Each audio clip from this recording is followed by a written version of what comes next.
सुप्रभात बच्चों, मैं कक्षा 5 हिंदी की शिक्षिका मीना दुबे आज आपके समक्ष एक नए विषय के साथ प्रस्तुत हूँ। बच्चों, इससे पहले आपने संज्ञा, सर्वनाम, लिंग, वचन आदि पढ़ा है। आज हम पढ़ेंगे क्रिया। क्रिया किसे कहते हैं? ऐसे शब्द जिससे किसी कार्य के करने या होने का पता चले उसे क्रिया कहते हैं। अर्थात बिना क्रिया के हमारा कोई काम नहीं हो सकता। जैसे कि आप यहाँ चित्र में देख रहे हैं, खेलना, सोना, पढ़ना, ये सभी क्रियाएं हैं। अब हम पढ़ेंगे क्रिया के भेद। बच्चों, क्रिया के कितने भेद होते हैं? क्रिया के 2 भेद होते हैं, सकर्मक और अकर्मक क्रिया। सकर्मक क्रिया में बच्चों कर्ता, कर्म और क्रिया ये तीनों होते हैं। जैसे कि आप यहाँ पर देख रहे हैं, मनीष भोजन कर रहा है, तो मनीष हो गया कर्ता, कर्म हो गया भोजन और क्रिया हो गई कर रहा है। सकर्मक क्रिया में जिन कार्यों में क्रिया का कर्म होता है उन्हें हम सकर्मक क्रिया कहते हैं। दूसरे वाक्य में आप देख रहे हैं कि रानी नृत्य कर रही है। रानी क्या कर रही है? रानी नृत्य कर रही है।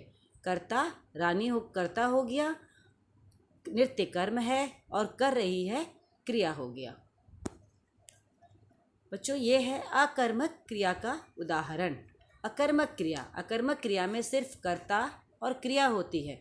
यहाँ पे क्रिया का कर्म नहीं होता है। जैसे कि आप देख रहे हैं, गायक गा रहा है। गायक क्या कर रहा है? गायक गा रहा है। तो ये कर्ता हो गया गायक और गाना हो गया गा रहा है क्रिया। दूसरे वाक्य में आप देख सकते हैं, सूरज चमक रहा है। सूरज करता है और उसकी क्रिया है चमकना।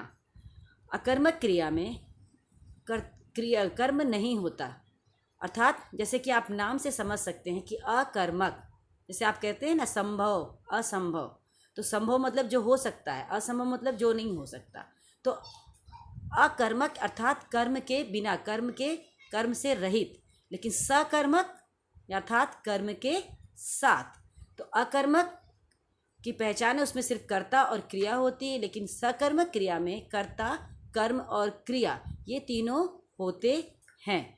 तो जिस शब्द से बच्चों आप अब समझ गए होंगे, और सबसे सरल तरीका है, यदि आप प्रश्न पूछें और आपको उस प्रश्न का उत्तर मिलता है तो वो सकर्मक क्रिया होती है। यदि आप प्रश्न पूछें और उत्तर ना मिले तो वो अकर्मक क्रिया होती है। जैसे कि मनीष भोजन कर रहा है। मनीष क्या कर रहा है? मनीष भोजन कर रहा है। रानी नृत्य कर रही है। रानी क्या कर रही है?